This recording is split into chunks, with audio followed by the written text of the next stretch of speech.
नाज़रीन कराम, आपने बारहा सुना होगा कि जो कुछ कहूंगा, सच के सिवा कुछ ना कहूंगा। और ऐसा हम फिल्मों वगैरह में तो देखते रहते हैं, लेकिन ये बेसिकली हम लोगों की जिंदगियों का मोटो होना चाहिए। इस वक्त जिस बात की तरफ मैं इशारा कर रहा हूँ वो सदर आरिफ अलवी की एक ट्वीट है, जिसमें वो कहते हैं कि अल्लाह को गवाह बनाकर मैं कहता हूँ कि मैंने official secrets amendment bill 2023 and Pakistan army amendment bill 2023 पर दस्तखत नहीं किए। मैंने तो अपने स्टाफ को कहा था कि जी वो वापस भिजवा दिया जाए एतराज़ात लगाकर, लेकिन उन्होंने मेरी हुक्मदुली की और अब मुझे पता चल रहा है कि उस पर दस्तखत हो गए हैं और वो कानून बन चुका है। तो अल्लाह तो मुझे माफ़ कर देगा, लेकिन जो लोग इससे मुतासर होंगे वो बेसिकली मुझे माफ़ कर दें और मैं उनके साथ हूँ। अब just imagine the kind of statement it is. ये अब आयन का आर्टिकल 75 इस हवाले से वाजे है।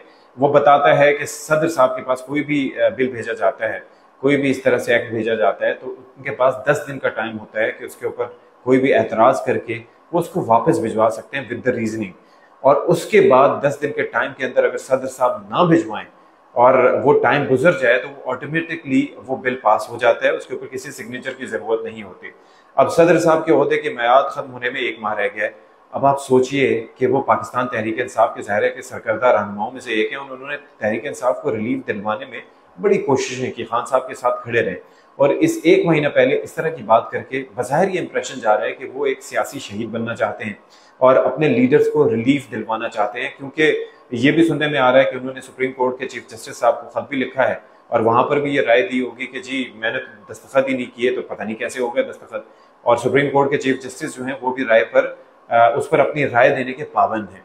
अब आप अंदाजा कीजिए कि जिस मुल्क में साइफर के बयानिए को जिस तरह से घुमाया गया और अवाम को ट्रक की बत्ती के पीछे लगाकर पहले इम्पोर्टेड साजिश, फिर इम्पोर्टेड हुकूमत, फिर यहाँ से एक्सटर्नल साजिश और यहाँ से एक्सपोर्ट की जाने वाली साजिश और मुख्तलिफ नाम लिए जाते रहे और साइफर का मामला जिस हद तक संगीनी इख्तियार कर चुका है, तो ये जो मामला है इसके ऊपर भी इन्वेस्टिगेशन होनी चाहिए। और सदर साहब को ये चाहिए कि अगर किसी ने आपकी हुक्मदुली की और खासतौर पर आपके ओहदे को इस्तेमाल किया है तो फिर आप स्टेप डाउन करें और इस मामले को इन्वेस्टिगेट करवाएं, because this is a very serious matter.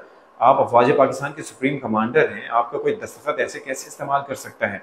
तो ये मामला जो है जी, ये कोई मजाक नहीं है, ये सदर पाकिस्तान का ओहदा है और इसके साथ क्या हुआ, किसने किया, सदर साहब ने खुद किया, ये इन्वेस्टिगेट होना चाहिए।